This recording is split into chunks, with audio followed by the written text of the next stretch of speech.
So on May 13, 1969, there was racial riot in KL, in Kuala Lumpur, some of the major towns, Ipoh, in Penang.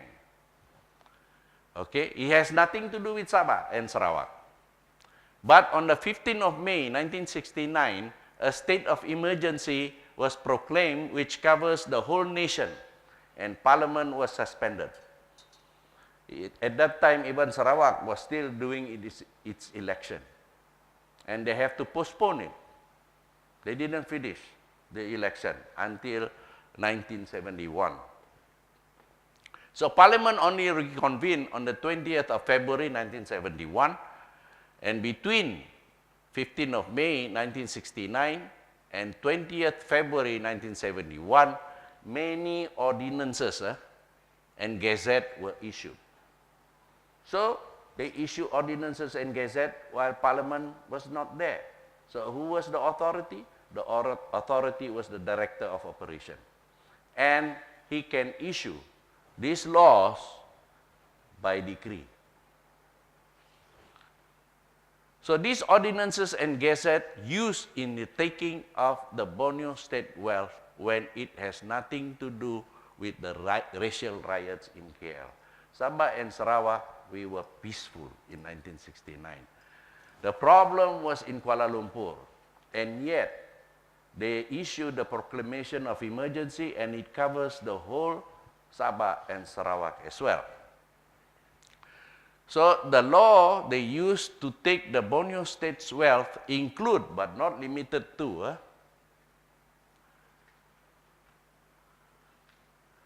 the Emergency Essential Powers Ordinance Number 7, 1969, enacted 2nd August 1969, come into force on the 10th of August 1969. So what does this Emergency Essential Powers say? For the purpose of the Continental Shelf, 1966, the Petroleum Mining Act, 1966, National Land Code, and any written law relating to land and enforced in Sabah and Sarawak, that means they usurp our power on land. They take it using this emergency. This has nothing to do with racial riot. This is everything to do with pillaging. Because we have no problem. And yet they issue this type of law to take over all this, including any written law relating to land enforced in Sabah and Sarawak, and any reference to territorial water. They shall, in relation to any territory, be construed as reference to such part of the sea adjacent to the coast, therefore not exceeding 3 nautical miles. So what effectively happened here is that we had 350 miles of continental shelf. Suddenly they issue this type of law, it reduces to 3 nautical miles, which is about 12 miles. That's how big our territorial water became. All right? So the emergency ordinance limit the territorial water, so whatever is beyond the 3 nautical mile now with this law belongs to the federal government. So that's how they took our wealth. All right? They use emergency and they issue this, and the continental shelf now belongs to them. We only have 3 nautical miles, which is about 12 miles. All right? Now, in 1969, what happened was the Emergency Essential Powers Ordinance Number 7 gives all states in Malaysia, is throughout Malaysia, not just us, 3 nautical miles. That one, that small bit, which is about 12 miles. Okay? That's what they say your territorial water is. Even until today, some of the ministers in KL are still talking about, no, you only have 3 nautical miles.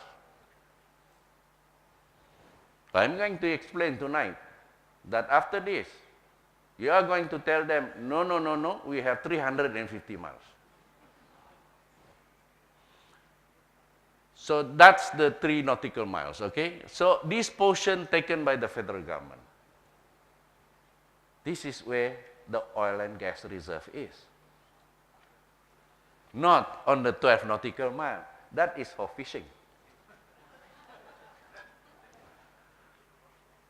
Now, so this is the extent of our territorial water, and they have taken basically the main part of it. All right? In 1963, the same as 1954 and 1958. Remember, this was the limit of Sabah and Sarawak territorial water since 1954, given by the Queen through the Order in Council. So we are talking about Order in Council. Our territorial water, according to the UNCLOS, is only limited to 350 miles, which is more than the 200 miles economic exclusive zone. Now, how can the federal government just take us without our consent? The federal government can do that when Malaysia is in a state of emergency. Because in a state of emergency, there is nothing that the federal government does which can be challenged as unconstitutional. Nothing. So everything they do cannot be challenged.